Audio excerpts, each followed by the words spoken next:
Hello there, and welcome back to Female History. In today's episode, we delve into the life of Anne Frank, a young girl whose words have echoed through time, inspiring generations with her courage, resilience, and unwavering hope. Can you imagine a teenager's diary becoming a beacon for millions, symbolizing hope, resilience, and indomitable spirit? Well, that's exactly what happened with Anne Frank, a spirited young girl who, despite living in the shadow of the Holocaust, illuminated the world with her words. You might know her as the author of a renowned diary written during World War II, but there's so much more to her story. She was a lively, spirited adolescent, often locking horns with her mother, contemplating her evolving self, and dreaming of a brighter future. However, tragically, her light was extinguished prematurely within the unforgiving confines of a Nazi concentration camp. So, what elevated Anne Frank's diary to become one of the most poignant symbols of the Holocaust? And why does a book, penned by a teenager, remain such a crucial part of our collective conscience? Join us as we delve into her captivating life story to uncover the answers. Early life. Our story begins in 1929, where a little girl named Anne Frank was born. Now, this wasn't just any ordinary girl. Anne was extraordinary in every way, but we'll get to that. She had an older sister named Margot, and let's not forget about her proud parents, Otto and Edith Frank. Now, at this point, Germany wasn't exactly the most cheerful place. The unemployment was so high you'd need a ladder to see the top of it, while poverty spread like wildfire, swiftly engulfing communities just as gossip permeates a small town. But seeing the writing on the wall, Anne's parents, Otto and Edith, decided they had about enough of Hitler's nonsense and set their sights on Amsterdam. Dad Otto started a new venture there, dealing with pectin, which, for those who don't know, is like the secret sauce in your grandma's homemade jam. And well, it didn't take long for Anne to feel right at home in the Netherlands. She hopped into a Dutch school, mastering the language and making new friends. And while Anne was busy being a social butterfly, her dad was fighting the good fight to get his business off the ground. Remember that dream of starting a firm in England? Yeah, that didn't pan out so well. But just like a bad haircut, it grew out eventually. Otto started including herbs and spices alongside pectin, and things began to look up. Now that's what I call spicing things up. In this new abode, as their business gradually flourished, the Frank family found a sense of hope and stability. Little did they know the roller coaster ride that was about to follow. The invasion.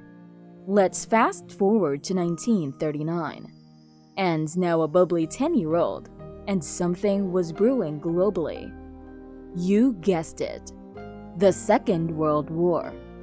Remember how Anne and her family moved from Germany to the Netherlands? Guess who decided to drop by uninvited? That's right, Nazi Germany. These unwelcome guests invaded the Netherlands on May 10, 1940, shortly after their unannounced visit to Belgium. After 5 days of fearless but vain resistance, the Dutch army had to raise the white flag, and just like that, Anne's peaceful new home fell into the clutches of the Nazis. Now, the Nazis weren't exactly known for their hospitality. They started laying down rules faster than a strict school principal on a power trip. Jews were forbidden from entering parks, theaters, and non-Jewish businesses. Imagine being barred from your favorite ice cream parlor, all because of your faith. But that's how things were back then, and Anne had no choice but to adapt. Now, before we venture further, make sure to hit that subscribe button and give the notification bell a little nudge, hiding in the secret annex. The Nazis were the kind of folks who enjoyed marching forward, And when it came to their sinister goals, they moved slowly, methodically, and chillingly, like a game of chess played by someone with all the time in the world. The next move in their playbook? Jews had to start wearing a Star of David, not as a badge of honor, but as a brand of oppression. If they didn't comply, well, let's just say it was better not to find out. Our story takes a heart-stopping turn when Margot, Anne's older sister, receives a call-up on July 5, 1942. It was an instruction to report to a so-called labor camp in Nazi Germany. The location wasn't specified, but you know what they say. In the absence of information, assume the worst. Ever vigilant, Otto and Edith detected a hint of deception. They didn't think this labor camp was anything close to an internship opportunity, so they did what any loving parents would do. They decided to go into hiding to protect their family. Earlier in 1942, Otto had transformed a part of his office at Princencraft 263 into a hideaway, a bit like a secret treehouse, but without the tree or the outside. 4 other people joined the Frank family, but this was no spacious holiday home. Anne found herself in a world of hushed whispers and tiptoe movements. Fear was a frequent visitor in their hiding spot, and Anne had to maintain the stealth of a ninja. Anne keeps a diary. Before their lives took this unexpected turn, Anne celebrated her 13th birthday. Birthday gifts are often forgotten after a while, but not this one. This one was different. Anne received a diary, a gift that would transcend time and bear testimony to her courage and resilience. For 2 years, while hiding in what felt like a shoebox, Anne put pen to paper, etching her thoughts, fears, dreams, and the daily drama of the secret annex. She started a novel, wrote short stories, and even created a compilation of quotes from books she had read, which she aptly named Beautiful Sentences. There's nothing like a good book quote to add a little spice to your day, right? Sadly, on August 4, 1944, before Anne could dot her last I and cross her last T, their hideout was discovered. Police officers barged in, detaining everyone, including 2 of their helpers. It felt like the end of an era, but like a twist in a thrilling novel, 2 other assistants managed to rescue Anne's writings before the Nazis could clear out the secret annex. Anne's diary, her words, her thoughts, her dreams, they all survived. Death. We've had some intense moments in our story so far, but hold on to your seats because this chapter is a roller coaster. After being discovered in the secret annex, Anne and her parents and sister were given a one-way ticket to hell. Their destination? The Auschwitz-Birkenau concentration and death camp. And no, they didn't take a fancy cruise liner or a first-class carriage. Instead, they had to endure a 3-day journey crammed inside cattle wagons with over 1,000 others.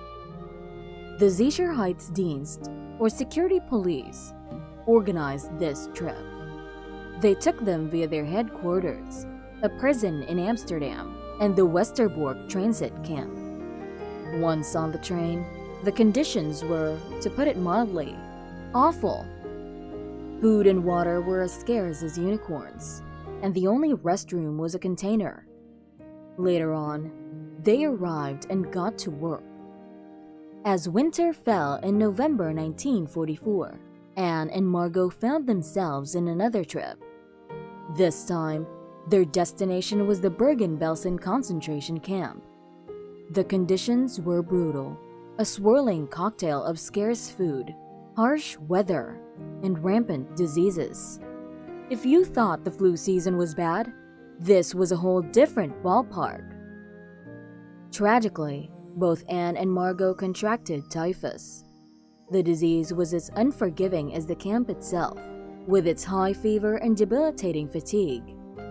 Once vibrant and full of life, the sisters were consumed by the ravages of the camp and the disease. Margot passed away first, with Anne following shortly after, in February 1945. Talk about a heartbreaking twist in our narrative, huh? Meanwhile, Otto, the family's pillar, was the sole survivor of the secret annex. But amidst all this, something special was left. Anne's diary became world famous. Remember that diary? Anne's lifeline through her ordeal? Well, it was about to make some serious waves. As Otto read through the pages, he discovered Anne's ambitions of becoming a writer or a journalist, a dream she held on to, even while hiding in the secret annex. Friends of Otto nudged him to publish Anne's writings, suggesting it was a tale that deserved to be told. Otto listened, and in June 1947, the world was introduced to Het Achterhuis, or the secret annex. It started with a modest print run of 3,000 copies, but similar to an engrossing page-turner, it soon became a sensation. And in 1960, the world got another glimpse into Anne's life when the office at Prinsengracht 263 was converted into a museum. Otto was deeply involved with the museum until his death in 1980, keeping Anne's legacy alive and promoting understanding, acceptance, and empathy. His aim was for readers to comprehend the dangers inherent of bigotry, racism, and do you agree that her diary is very crucial in showing the dangers of bigotry, racism, and anti-Semitism? Thank you for watching. If you enjoyed this video, you will love our previous video about Frida Kahlo, where we unravel the hidden stories behind her paintings and how she transformed her deepest pains and passions into vivid art.